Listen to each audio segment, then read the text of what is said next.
terms of children policy in Malaysia, there is already a framework.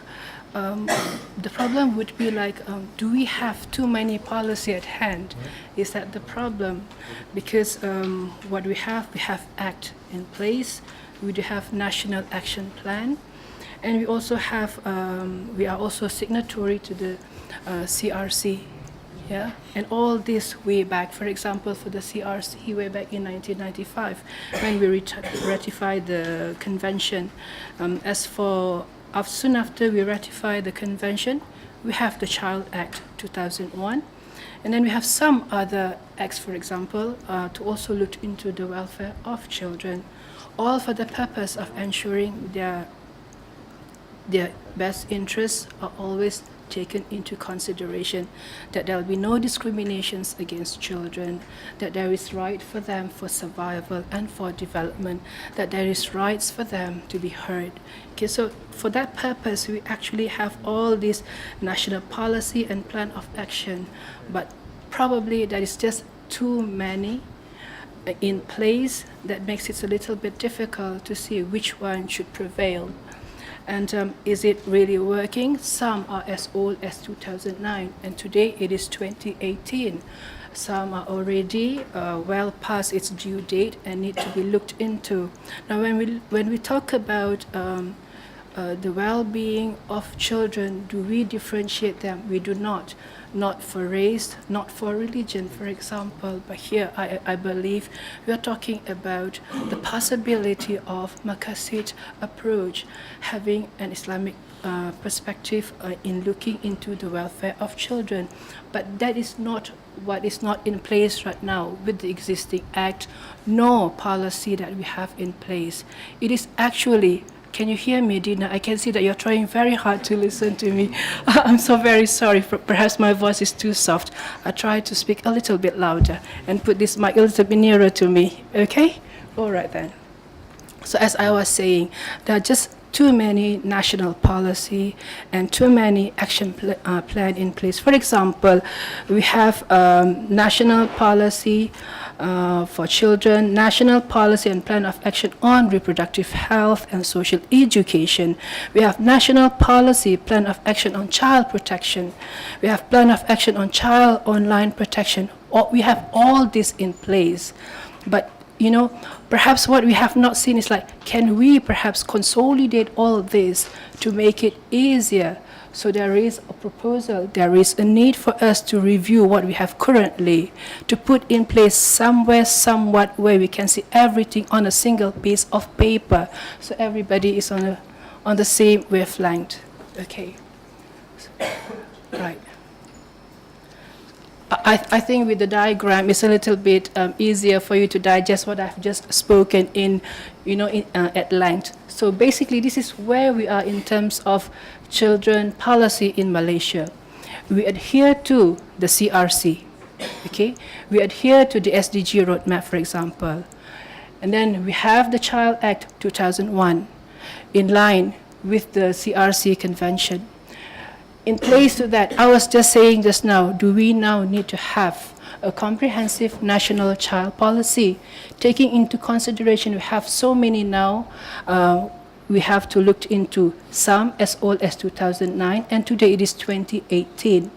It is a little bit difficult to be monitoring all plan of action with its indicators, and this is normal to whichever ministries or department you are at. Monitoring is actually very important if you want to know whether what you have in place is effective or otherwise. Perhaps sometimes we are over-enthusiastic. We do, and then we identify programs without actually going through the whole motion of seeing whether it is bringing benefits to the intended focus group. So now, when we looked into probably looking into a national child policy, I think this one will be later on supported by my colleague Jillian. We are talking about, is there now a need for us to be collaborating with other ministries, with other agencies? What do we want to have in place right now? A children well-being roadmap, taking into consideration some things are not under the Ministry of Women. Things that was highlighted just now, things about bullying at schools. It is beyond what the Ministry of Women can do by herself. She needs to be working together with other ministries, for example, the Ministry of Education. Child reproductive cases, we can't be holding it on our own. We need to be talking to the Ministry of Health. Okay, so some of these issues need to be addressed together in terms of having a policy framework that actually works to the benefit of children.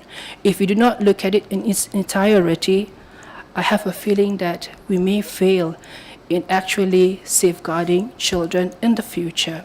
So this is actually a good time for us to relook what we have in place and to see how we can review and make it better for the children.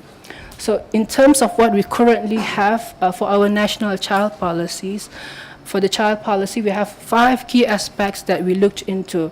Firstly, survival and development, health, education, protection, and also participation of children. So number 1, survival and development, as I was mentioning just now, this is in line with the CRC. Okay, but we do, although we are a signatory to the CRC, we do have reservation. So now then, people will be asking Malaysia, you are a signatory to the CRC, but you do have reservation.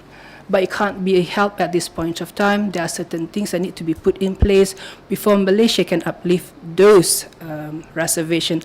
I believe my colleague, Dr. Amjad, has done some studies on this, on how Malaysia could probably uplift some of our reservations on the CRC and other conventions.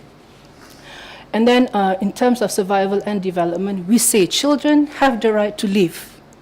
Governments, that is us and all other ministries, should ensure that children survive and develop healthily. So that means we are looking into working together with the Ministry of Health to see how children can be in a healthy condition. It is also in line with the SDG. By 2030, we hope that there will be legal identity for all, including birth registration. Under this, children should have birth registration. That is actually not a problem in Malaysia. I'm finding this a little bit tricky here in Malaysia. People are saying that kids cannot be registered, but actually all kids that are delivered today, they must actually have a birth registration. What is a problem actually is if that child is a non-citizen. Citizenship and birth registrations are 2 different matters. It needs to be understood. So if that is clear, then perhaps we can move on to like survival and development. We do give rights to all children in Malaysia, for example, that they must have a birth registration. Without a birth registration, it will be difficult for them to move on later. Maybe going to school, because we cannot, for example, identify, are you a Malaysian? Can you go to a national school, for example? If you're not, if you're a foreigner, where can we provide you education? Of course, I believe there are also some studies being undertaken for children without documentation. Number 2, health. I was just talking about health just now. It says children have the right to good health care, the best health care possible, to safe drinking water, nutrition, nutritious food, a clean and safe environment, and information to help them stay healthy. This is very basic, what I'm just highlighting here. Not the whole CRC, not the whole articles in the convention. Just 5 things we have picked up from the convention that we think are most important to children in Malaysia today. So what we have, for example, under the Ministry of Health are certain policies and guidelines. In terms of looking at not only under the Ministry of Women, we are highlighting what the Ministry of Health have in place in terms of policies and guidelines. They have clinical practice guidelines, management of neonatal jaundice, for example. This is for young children after birth, okay? So, and then we do have things like garis panduan, pharmacovigus, something like that. This is all for children, young children. So we know that from early on, Does the government not care? That sounds a little bit too tacky, but yes, the government do care, and we do have some things in place as early as when the child is born. Number 3, we are talking about education. Under Article 28, the right to education. All children have the right to a primary education, although there are calls for it to be made mandatory not only for primary school, but also to secondary school. But for Malaysia at this current point of time, it is only mandatory for primary school. Okay, and it should be free. And for the purpose of clarification, there is an asterisk for free here, marked in red. It is not entirely free in Malaysia, so this needs to be informed that it is not actually free throughout in Malaysia. So disciplines in school should respect children's dignity. Okay, children, for the benefit of children, schools must be run in an orderly way without the use of violence, and then young people should be encouraged to reach the highest level of education of which they are capable. Again, let me just bring back to what I was saying just now. The case of bullying, it's happening in school. So violence does happen in school. So do we leave it just to them? No. Parents are equally responsible to make sure that kids are actually safe in school. Do we get police immediately into schools? No, unless there is a very, very drastic action that needs them to be there. Because the point is, when they are at school, they should be getting an education. Number 4, protection. Children have the right to be protected from being hurt, okay, and mistreated physically or mentally. Government, that is us, should ensure that children are properly cared for and protect them from violence. That is why we have, like, for example, the Child Act being amended so that children can be taken away from their parents if they require somebody to be protecting them. For example, from our officers from Department of Social Welfare. But we do have some reservations on protection. Okay, this one is marked under detention, because in Malaysia, detention is still being practiced. Okay. Number 5, participation. I suppose this is also another question that we need to be asking ourselves. In most Western culture, for example, it is something that is acceptable and a normal culture that children are widely heard. But here in Malaysia,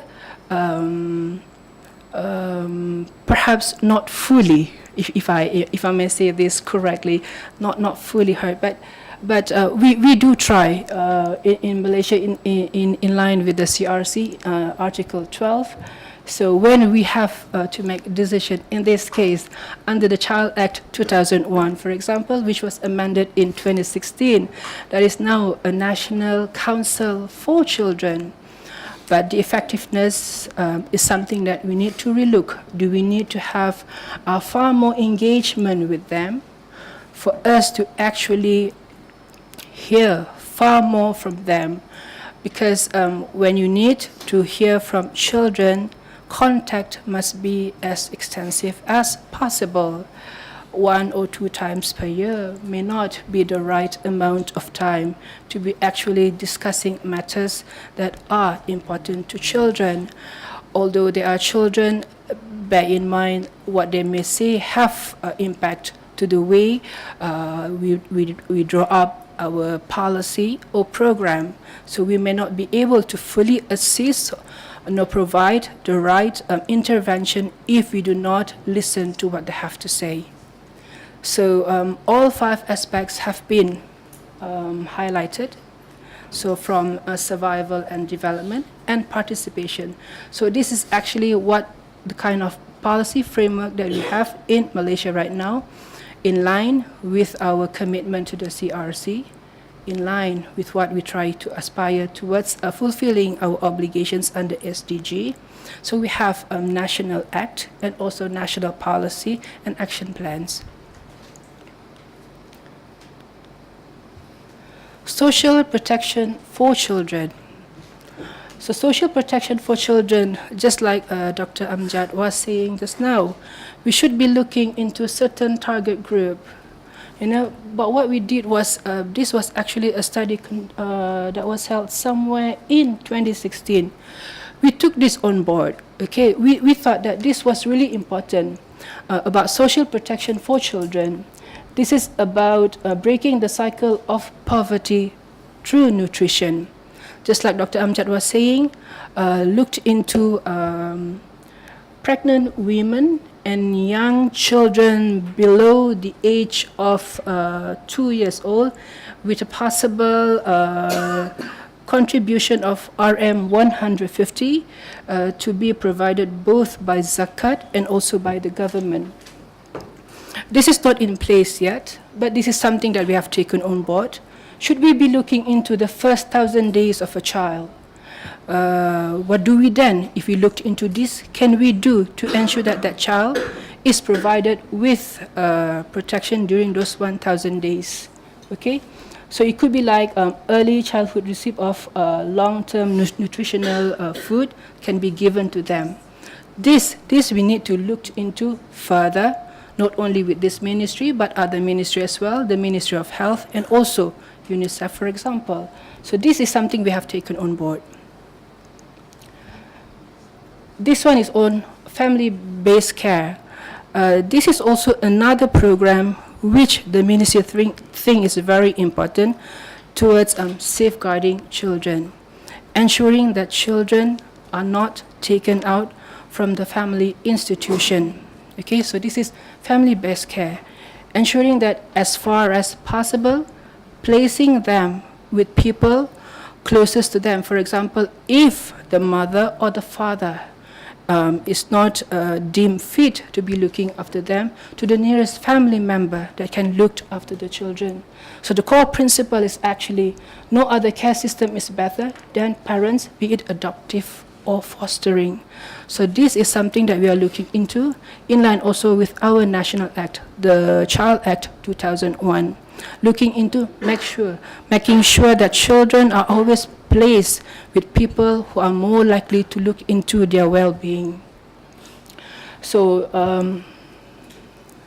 moving on, this is what I heard just now during the earlier presentation. We must move away from doing some of this charity program. The ministry is actually well aware of this. Giving money is not a long-term solution for ensuring that the rakyat becomes more resilient. We are fully aware of this.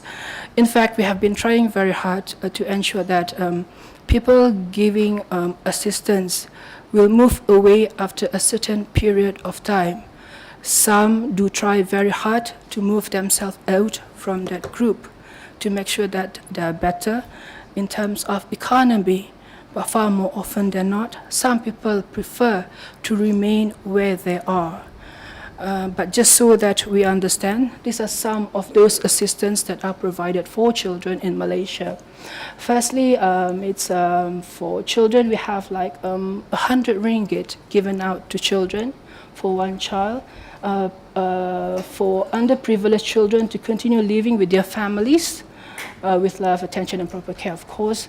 And then the maximum is actually 450 ringgit per family, regardless of, for example, if you have like, it is for 4 children, the maximum is 450. Bear in mind, it's like 100 ringgit for 1 children, but the government has not a limitless resources, so it is very targeted. So if that family has more than 4 children, for example, the maximum that can be provided for that family is actually 450. In the longer run, we might have to have a look again at how we disburse this kind of assistance. Should it be something cashless that needs to be looked into? Would it be in terms of giving coupon, for example? These are some of those things we need to look into, taking into consideration our resources are not limitless. And then we are also giving financial assistance for foster children. It's about 250 per month per child, a maximum of 500 ringgit for not more than 2 foster children. Remember, as I was saying just now, in Malaysia, as far as possible, in terms of looking after the welfare of the children, we do not want to separate them from their families. So if we can foster them, hopefully that child can stay together. If there are 2 of them, then they all will remain together. Okay.